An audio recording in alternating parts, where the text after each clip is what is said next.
Welcome to another video review. Today I'm looking at the Sunbeam Twister 120 CPU cooler as well as the Rheosmart 6 fan controller. First, I'll have a look at the Twister 120 CPU cooler. A great looking box. Lots of pictures and information around it. Handle at the top, and there's also a security seal. I'll cut that and have a peek inside.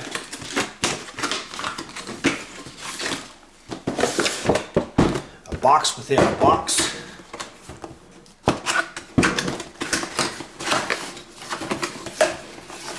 At the top, let's open it up and see what's in here. Probably the brackets. There's a rheostat. There's the brackets and connectors for mounting it on different sockets, backplate. And the heatsink, along with two included fans. Let me open this up. And they have them connected, so you don't have to worry about connecting the fans, which is good. And note the orientation here of the fans. One fan is pulling in cool air, this one, and the other one is exhausting the warm air. And note that when you orientate this on the motherboard, have it so it is pulling the warm air out of your case. So if, for example, you have a rear fan, well, you want to orientate it this way if that is the rear of your case. And what it will do is intake cool air at the front and then exhaust the warm air out the back of the case. So let me go over some of the specifications on this product. The dimensions are 120 by 60 by 151 millimeters, and the weight is 531 grams. That's without the fan. And the heat pipes that are included here, there are three continuous heat pipes. As you can see, they go through the base at the bottom. These are copper heat pipes, and those are 8 millimeters in diameter. Now, the CPU compatibility on this cooler is quite incredible because it fits just about any socket that's currently on the market.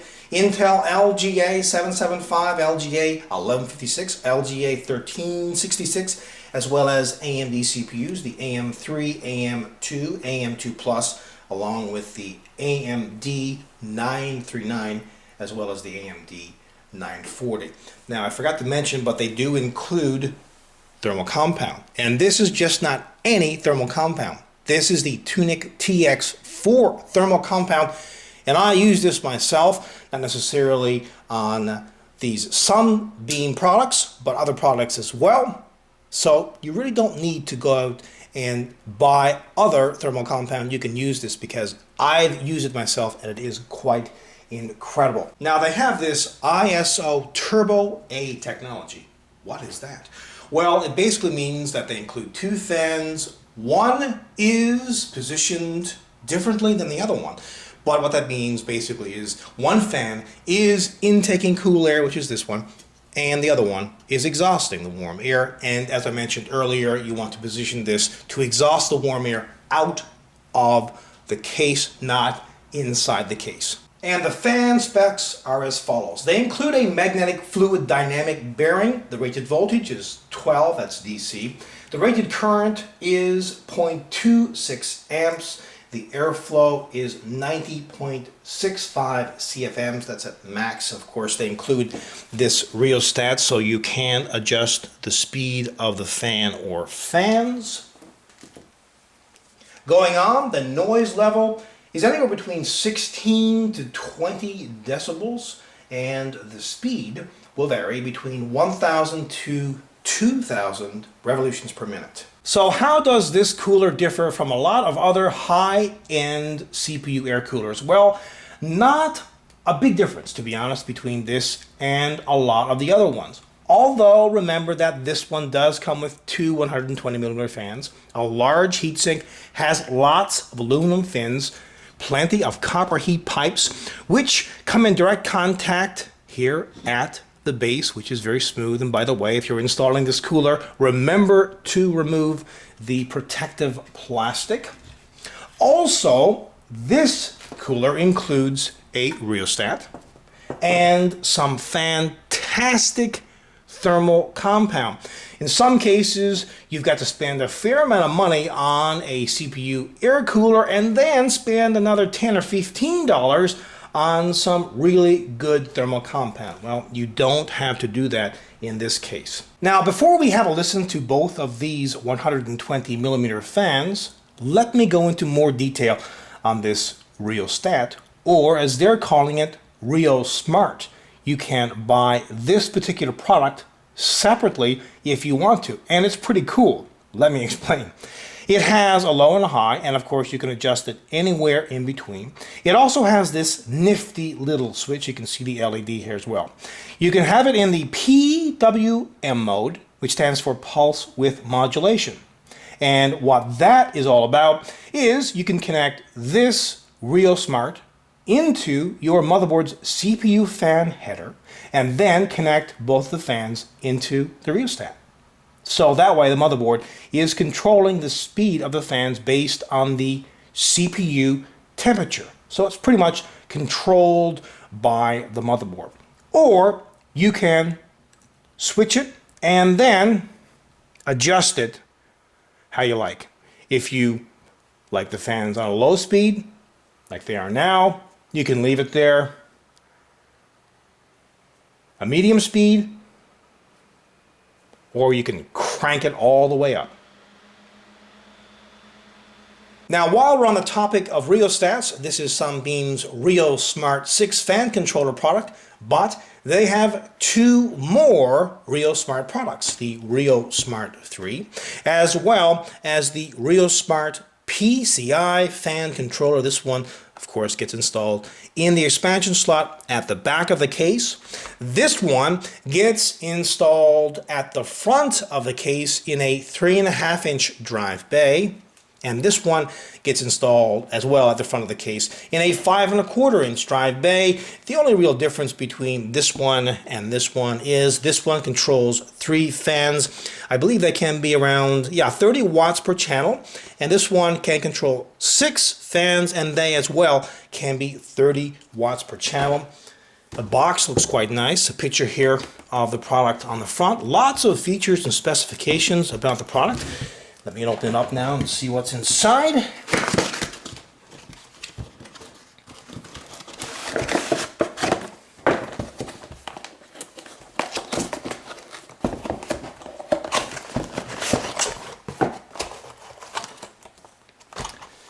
User's manual. And what you see typically with a fan controller, lots of cables to attach the fans to the rheostat. This is a great looking fan controller. If you have a black case, this would look very, very sharp. Has a black mesh front bezel. All the knobs are black with silver accents.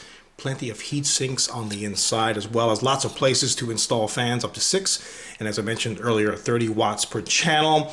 Now you can control each fan separately with the knobs at the front, or you can connect this unit right into the motherboard's CPU fan header and use this connection to do so. This is PWM, which is pulse width modulation.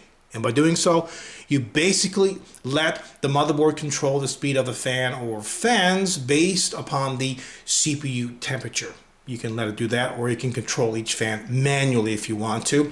Also, here's the 4-pin Molex power supply connection. With the fan controller connected into the power supply and one fan attached, let me demo this fan controller. You can see a number of green LEDs. That indicates that the fan or fans are in a manual mode, meaning that you can control the speed of the fan manually via the knob or knobs here at the front. Let me demonstrate. Let me increase. You see?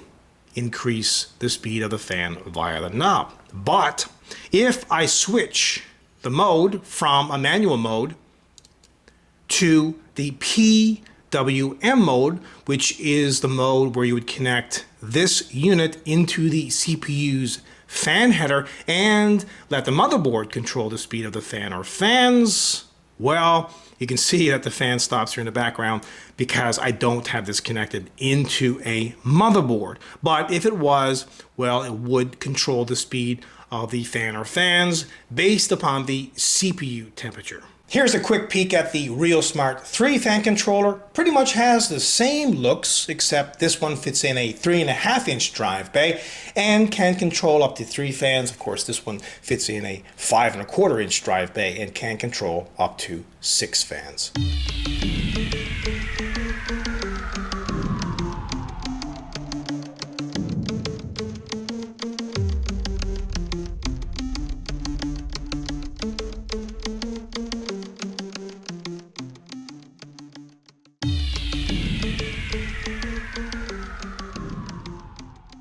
If you're in the market for an affordable CPU air cooler and you want it to perform well, include a couple of 120mm fans, have lots of fins, heat pipes, as well as include a rheostat and some excellent thermal compound, well, the Twister 120 CPU cooler just might be for you. And also the Rheosmart series of fan controllers, well, they look very sharp, they work well, and they're also affordable. Overall, both of these products are kick-ass. Until next time, take care.